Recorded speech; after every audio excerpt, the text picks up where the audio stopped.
গোস্বামী দাস বলেছে, যদি কোনো ভাগ্যে কোনো জীবের শ্রদ্ধা যদি হয়, সেই জীবের কৃষ্ণ ভক্তির উদয় হয়।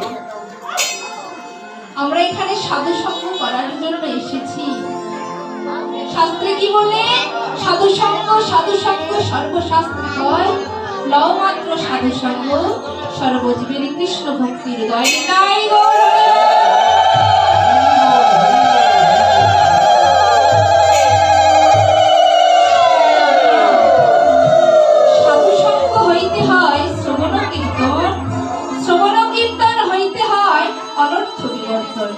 অনর্থ বিকৃতি হইলে হয় প্রেম নাম, যে প্রেম নাম তোমায় নিয়ে যাবে সর্বানন্দ ধাম।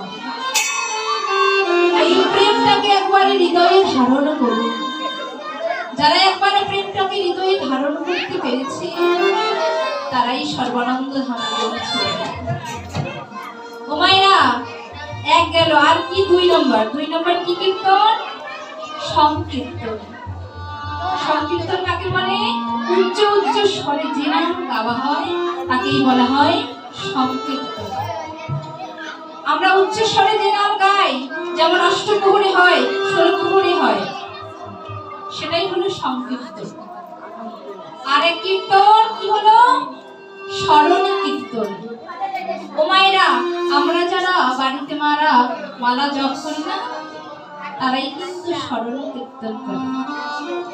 মনে মনে ধারণ ও ধ্যান করে যে কীর্তন করা হয় তাকেই বলা হয় স্মরণ কীর্তন। আমরা মায়েরা কিন্তু সবাই বাড়িতে প্রায় বলে থাকি। আর এখনো পদাবলী কীর্তন, যেটা আমরা আজ এখানে আস্বাদন করছি,